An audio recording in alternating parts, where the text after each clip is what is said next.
Alright guys, welcome to Quarantine Statistics for April 2nd. What we have here today is our final logarithmic problem. If you recall, on Tuesday, I posted a question to the Google Classroom with a set of data and then four individual questions to think about and answer with the data set. And I said we'd go over it in our next video. So here we are.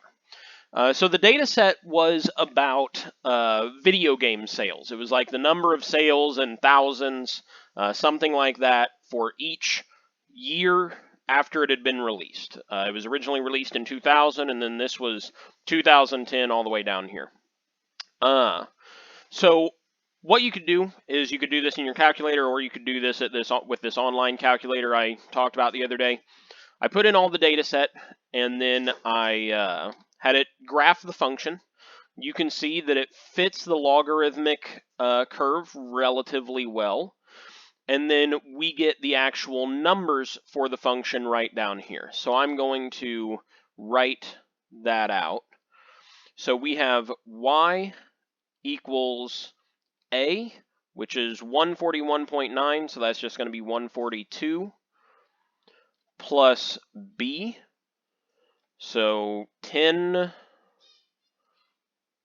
and for simplicity's sake, we're just going to keep that as a 10. It would be 10.5 according to our rounding methods that we have in our class, but I'm writing on this computer and it is not the easiest thing to do, so if I can shorten those numbers, I'm going to right now.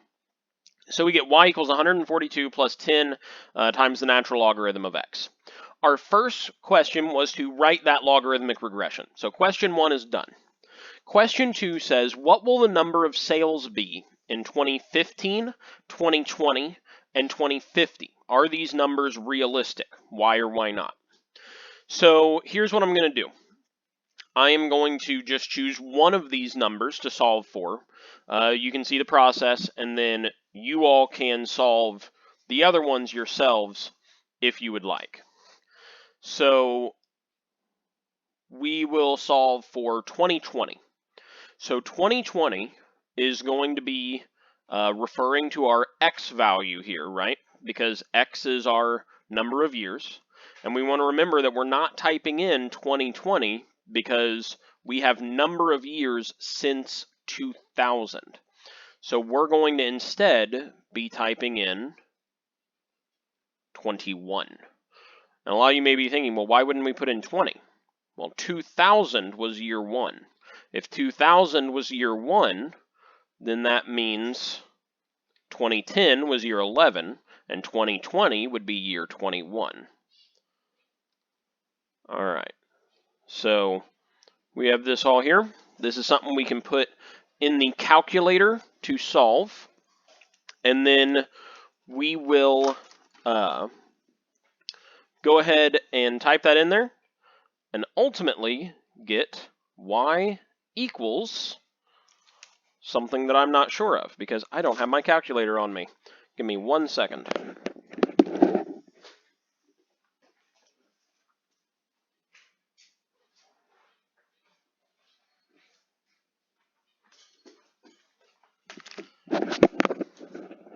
Okay, calculator acquired. Apologies, I was not prepared for this video in the way I thought I was. So 142 plus 10 times the natural logarithm of 21 gets us 172.4. So we'll just say 172. All right, so that's the number of sales for 2020. We could put in the number of sales for 2050, 2015, so on and so forth.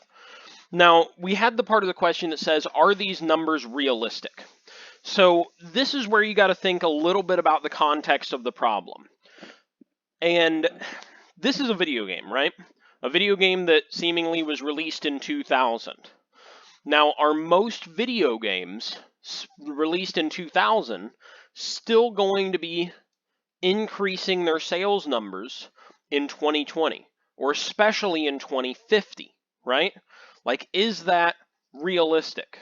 Well, maybe if you think it's a game like World of Warcraft or an MMORPG, right? Something that never really ends. Sure, possibly. But if it's something else that, just a typical video game, then maybe it's not very reasonable that a game that was released all these years ago is still going to see increases in thousands of sales. So that's kind of an opinion question that can go either way for you, depending on how you explain it. Now, the third question was, in what year will it reach 200,000 sales? And then the fourth question was actually, what year will it reach 300,000 sales? So we'll go ahead and just do one of these. Let's do the 300,000 one. Let's get real crazy here and go with the huge number. So that's going to be referring to our value of y, because y is the number of sales. And keep in mind, our data set specifically said the number of sales in the thousands, right? So we don't want to put 300,000 into this equation for y. What do we want to put there? Just 300. Because each of these numbers that you can see y is represented as is 142,000 or 149,000, that kind of thing. So I'm going to put 300 in for y. And for some reason, my screen is not writing. There we go. 300 in for y will be equal to 142 plus 10 times the natural logarithm of x. Now, to solve this, what we're going to have to do is go through a couple steps like we have the last few days. Subtract 142 from both sides.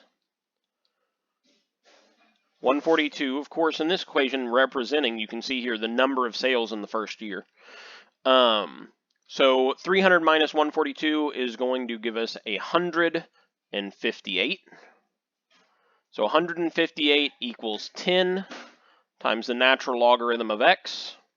We want to get that natural logarithm of x on its own, so we're going to divide by 10.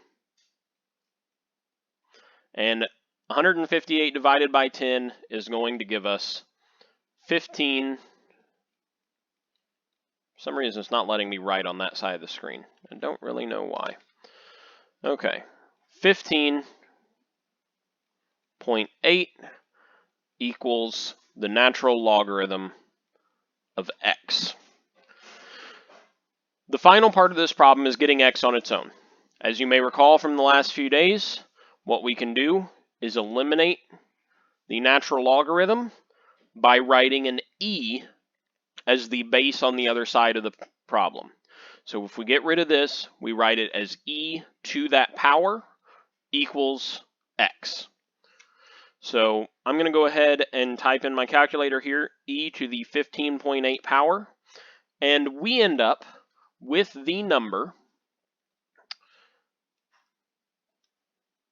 7,275,331. And that's how many years after 2000, right?